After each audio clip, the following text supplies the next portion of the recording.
Baik, Assalamualaikum warahmatullahi wabarakatuh, dan salam sejahtera bagi kita semua.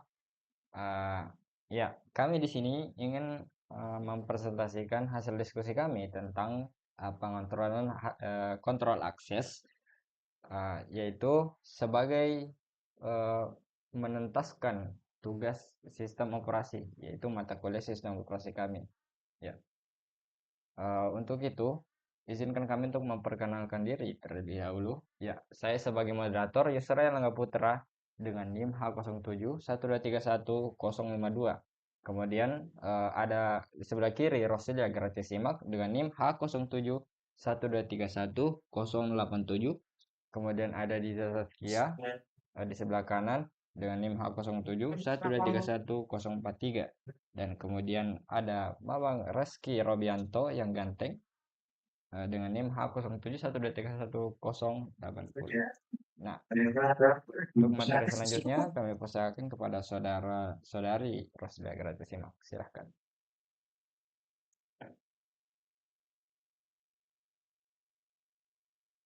Baik, saya akan menjelaskan tentang definisi sistem operasi memiliki peran penting dalam memastikan keamanan data dan sumber daya komputer.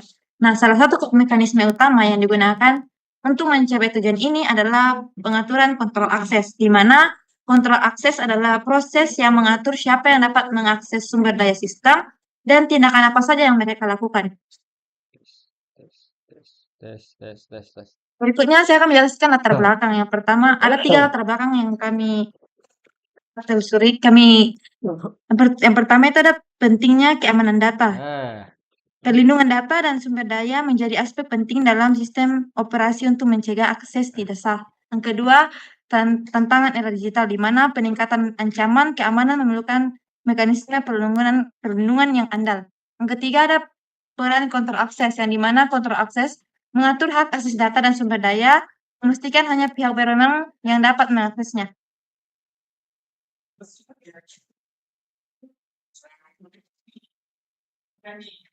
Baik, berikutnya ada tujuan praktikum. Ada 3 tujuan. Yang pertama, memahami konsep dasar kontrol akses serta perannya dalam melindungi data dan sumber daya sistem. Yang kedua, mengenal dan membandingkan model kontrol akses PAC, MAC, dan RBAC. Yang ketiga, mengimplementasikan dan menguji model kontrol akses dalam skenario sederhana.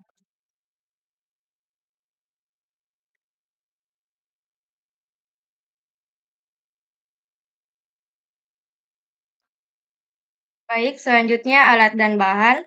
Yang pertama itu ada OBS Screen Recording dan komputer dengan sistem operasi Windows, Linux, ataupun Mac OS. Selanjutnya langkah-langkah praktikum.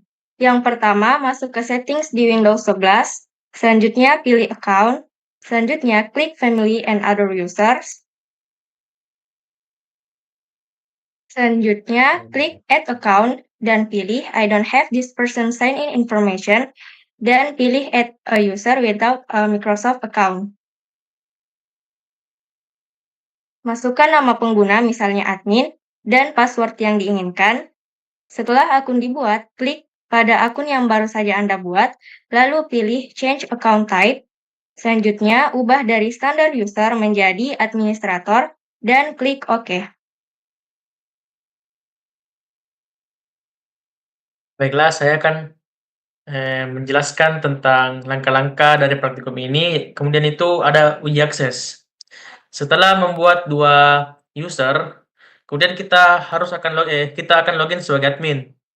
Yang pertama itu pada start dan pilih power, lalu sync out untuk keluar dari akun pada saat ini.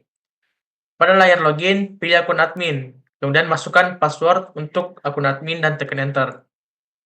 Selanjutnya, buat akses file atau folder yang dilindungi, misalnya folder yang hanya dapat diakses oleh admin, dan verifikasi bahwa admin dapat mengakses file tersebut. Kemudian, klik pada start, pilih power lalu sync out untuk keluar dari akun admin. Kemudian, pada layar login, pilih akun user, kemudian masukkan password untuk akun user dan tekan enter. Setelah itu, coba akses file folder yang sama yang dibuat yang dibuat oleh admin. Verifikasi bahwa user tidak dapat mengakses file tersebut dan menerima pesan kesalahan yang sesuai.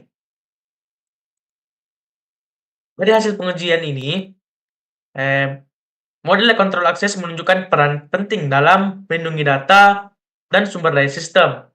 DAC terbukti fleksibel namun rentan terhadap kesalahan konfigurasi oleh pengguna, yang bisa membuat potensi akses tidak sah. MAC memberikan tingkat keamanan yang lebih tinggi dengan kebijakan akses yang ketat, meskipun implementasinya lebih kompleks dan kurang fleksibel.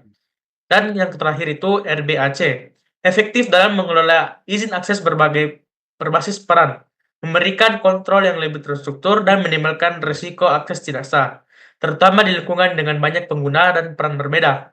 Setiap model memiliki keunggulan tergantung pada kebutuhan dan kompleksitas sistem. Yang terakhir itu kesimpulan. Dari laporan yang kita buat ini, dan berdasarkan implementasi dan pengujian kontrol akses dan skenario sederhana, dapat disimpulkan bahwa DAC itu fleksibel namun rentan jika salah konfigurasi. MAC keamanannya ketat, berbasis kebijakan tetapi kompleks. RBAC efisien untuk sistem dengan banyak peran dan pengguna. Pemilihan model bergantung pada kebutuhan keamanan dan kompleksitas organisasi. Ya, baik. Itulah presentasi dari kelompok kami. Semoga bermanfaat kepada semuanya. Dan untuk jika ada pertanyaan, silahkan tulis di kolom komentar. Jangan lupa tekan tombol subscribe dan tekan notifikasinya untuk tidak ketinggalan berita dari kami. Oke, see you next time.